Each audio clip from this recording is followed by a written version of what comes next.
Je suis né en 1952 de parents pauvres, paysans. Et j'adorais accompagner ma mère au champ. Quand je suis allé à l'école primaire, j'avais l'habitude de garder les veaux et pendant les vacances, les vaches. C'est là que j'ai commencé à aimer l'agriculture. Le 22 juin 1972, je dus me réfugier au Zaïre à l'époque, où j'ai fait des études d'ingénieur agronome.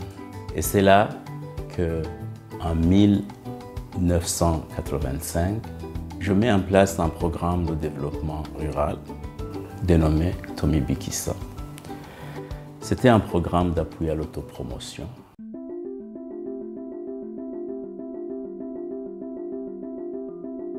Je suis parti au Cameroun en 1997 et là, je suis entré dans une très grosse organisation, SAILT, Service d'appui aux initiatives locales de développement, qui avait des appuis très importants de plusieurs bailleurs de fonds, Coopération Suisse, Union Européenne, via SOS Fin.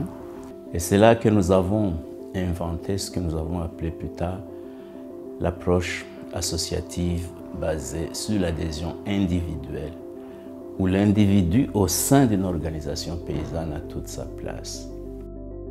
En 2004, je suis obligé d'aller enterrer mon père et c'est là que je découvre l'horreur. Je découvre une pauvreté absolument indicible. L'aide y opérait des ravages énormes. La gratuité avait détruit ce que l'homme a de plus fondamental, c'est-à-dire sa dignité, c'est-à-dire sa fierté. Je crée ADISCO, l'organisation Appui au développement intégral et à la solidarité sur les collines, avec l'ambition de créer un mouvement social qui va travailler sur 3 axes. La protection sociale, un mouvement coopératif, un mouvement paysan et un mouvement de jeunes entrepreneurs. Et alors les principales leçons que nous tirons de la DISCO, que nous comprenons que l'argent déstructure le développement, que les besoins les plus importants de la population, ce n'est pas l'argent. C'est d'abord que des peuples ont perdu leur dignité, que des peuples vivent dans le fatalisme, que des peuples sont écrasés par de nombreuses exploitations et que finalement, la première solution, c'est de leur redonner de la dignité, de leur redonner de l'estime de soi et en général, tout le reste suit. Nous sommes dans une situation où nous avons pris de l'âge et nous sommes en train de nous interroger.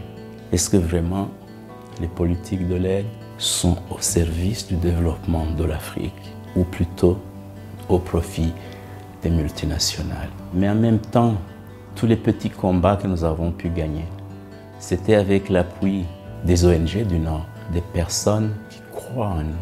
Et donc nous sommes aujourd'hui convaincus que pour redonner de la dignité aux populations, finalement que ce soit au Nord et au Sud, il est important de bâtir ces ponts, mais aussi dire aux Africains qu'ils doivent cesser de croire que ce sont les autres qui sont les causes de leur misère ou qui apporteront des solutions à leurs problèmes.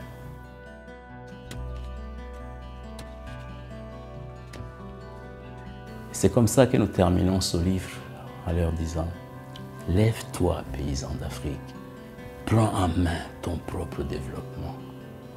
Lève-toi, paysan d'Afrique, Agourouk. »